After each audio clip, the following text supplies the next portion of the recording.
eu tento, o máximo que eu posso, não ter o meu estilo. Eu tento ser do estilo que melhor serve para aquele processo.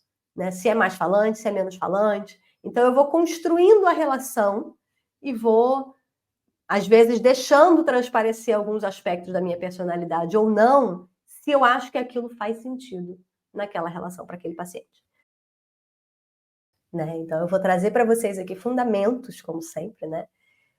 Para que a gente possa pensar uma clínica que seja valorizada pelos usuários desse serviço. Né? Então, vamos entender aqui os nossos pacientes como pessoas que estão adquirindo um serviço, investindo seu tempo. Como é que você sabe que o seu paciente te valoriza? Me conta aí. É porque ele paga um valor alto pela sua sessão? Essa é uma forma de investimento no processo, né? O paciente não falta? O paciente fala que adora o trabalho que vocês fazem? Te recomenda para outras pessoas? Ou seja, a gente pode pedir feedback para o nosso paciente, na verdade, a gente devia pedir feedback. Porque aí vamos pensar numa clínica em sexualidade, onde às vezes o paciente adora você, mas ninguém sabe que ele faz terapia. Né? Como é que ele vai indicar terapia sexual? Chegar na mesa do bar e dizer para os amigos, vocês não sabem a coisa ótima que eu estou fazendo? Terapia sexual, acho que vocês deviam ir lá também. Né? Tem uma certa barreira aí para indicação paciente-paciente. Né? São indícios de que o indivíduo está engajado no processo. E aí eu acho que essa é a primeira coisa para a gente separar aqui. Né? Uma coisa é a valorização do processo que vocês estão construindo juntos. A outra coisa é a valorização da pessoa do terapeuta. O que uma pessoa busca sobre tratamento em sexualidade? O que ela precisa? Quando ela vai procurar um tratamento, um médico, um psicólogo, um fisioterapeuta, o que ela quer? Ela quer acolhimento, né? Mas ela quer um pouco mais, né? Ela quer que você escute de uma forma não julgadora, mas ela não quer só que você fique parada escutando. Já ouviu aquela história? Assim, fui lá, aí ficou me ouvindo, me ouvindo, me ouvindo, me ouvindo. Aí ficou me ouvindo, me ouvindo, me ouvindo. Aí sacudiu a cabeça, aí eu fui embora. Né? Porque a pessoa quer ser entendida. Ela quer saber que foi entendida. E sabe uma outra coisa que ela quer também? Ela quer concordar com o seu entendimento. A maneira como o paciente traz vai mostrar a maneira como ele está pensando sobre aquilo. O que ele acha que está acontecendo. Né? E a gente vai perguntar claramente, qual é a sua hipótese? O que você acha que está acontecendo? E aí, a pessoa espera isso. Então, ela espera chegar lá e encontrar alguém que escute, que entendeu, né? Que mostra que entendeu, que não me julgou e que mais ou menos pensa numa direção que parece fazer sentido para mim. Porque senão, por que eu vou ficar aqui? Então, dei uma procurada em alguns fatores na literatura, né, que falam do que faz o paciente valorizar uma relação terapêutica. Ou seja, fatores que aumentam a satisfação. Tem algumas coisas que são óbvias para vocês, né? Mas assim, empatia e compreensão. Esse é o fator 1 que aparece. Então, a gente sabe que desfechos em psicoterapia são influenciados pela questão da relação terapêutica, que passam muito pela questão da construção dessa relação, né? Da empatia, da compreensão. Agora, queria aqui apontar para vocês que compreensão não é eu ficar fazendo verbalização empática. A verbalização empática ela é super importante. A empatia real ela é super importante. Mas até a página 2. Né? Porque eu não posso ficar só validando um paciente um ano inteiro. Então, a gente tem que fazer alguma coisa a mais do que isso, né? E acho que mais importante do que isso é a gente demonstrar essa compreensão. Quando a gente sabe que a gente precisa colher muita informação, às vezes o terapeuta mais ansioso fica morrendo de medo de perder a informação. Aí faz aquele questionário, vários questionários com o paciente, vários inquéritos, né? Então aí a pessoa fala... aí você chega lá, tem uma lista de anamnésias, tem páginas e páginas e páginas. Então a pessoa vai lá e responde aquele questionário. Não sei se o paciente sai se sentindo tão compreendido, tão escutado, tão validado, né? Tudo isso é super importante, mas temos ferramentas para avaliar isso de uma forma mais efetiva para o vínculo terapêutico do que simplesmente sair coletando dado, né? O que serve mais? Serve eu pegar o dado, se eu precisar eu pergunto, né? E aí eu organizo esses dados, dentro de uma estrutura de conceitualização, que quando eu falo assim parece um troço altamente complexo, mas não é. É alguma coisa que me mostre, então isso faz sentido com isso, que gera isso.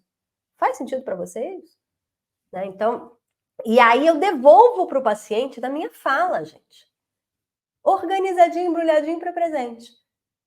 E isso eu vou fazer com todos os dados que eu vou colhendo. O que eu oriento os meus alunos?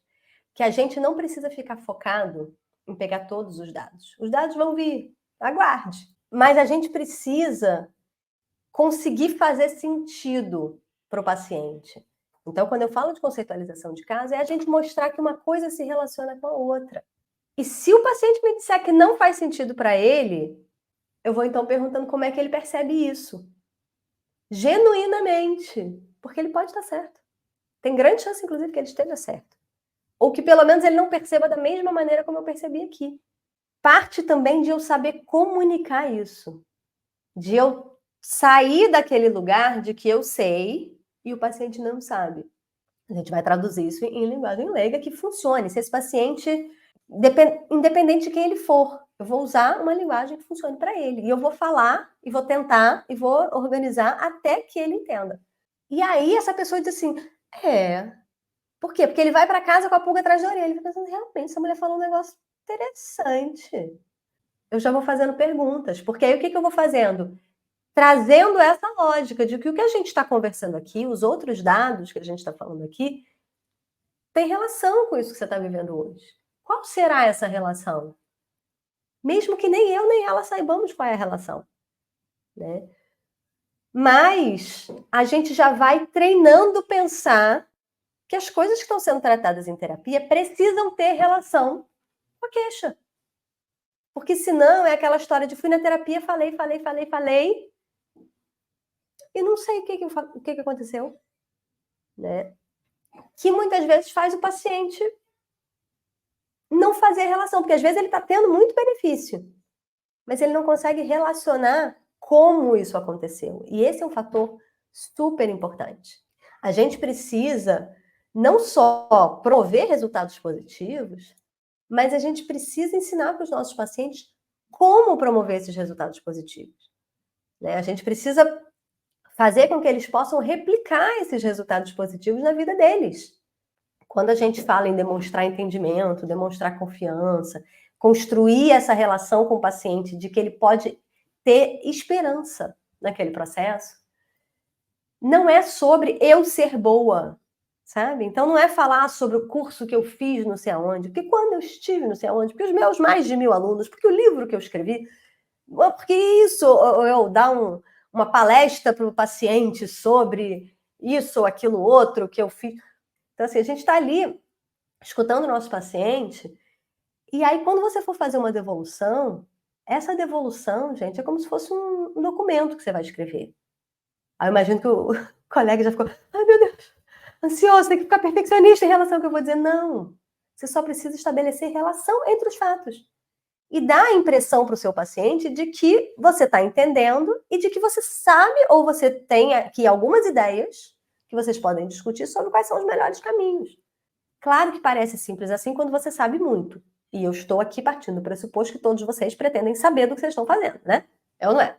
É o mínimo. Para trabalhar, vocês têm que saber o que vocês estão fazendo. Não dá para a gente saber mais ou menos. Tem que saber direitinho o que está fazendo.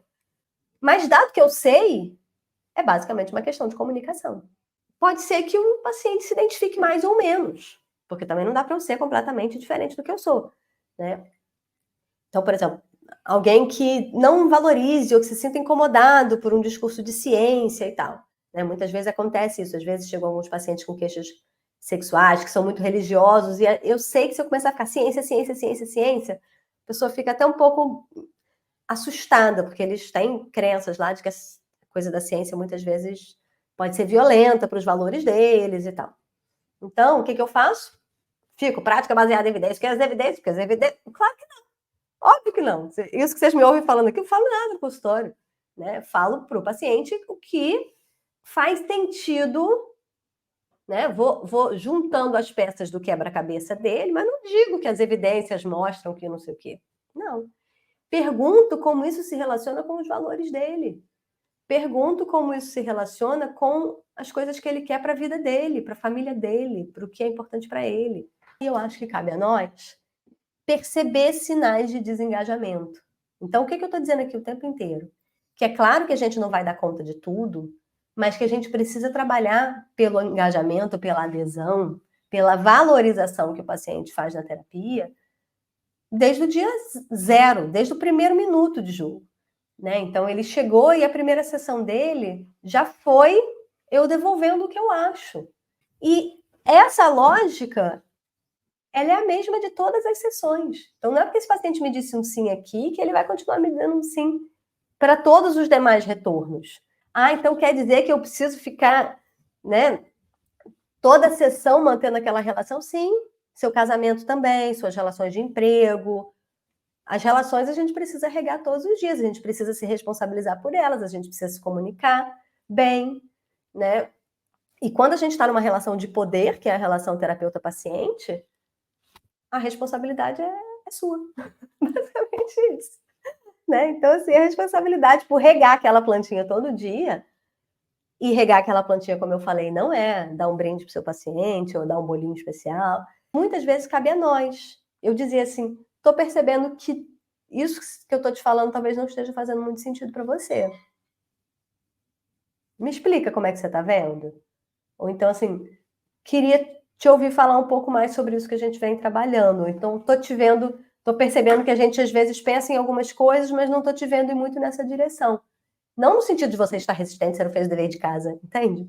Quem sabe a gente não pensa esse plano de uma outra forma, que talvez funcione. E aí eu posso já dizer, quando a gente faz um plano e a gente não consegue implementar, porque o plano não é bom. Vamos fazer outro plano, não tem problema nenhum.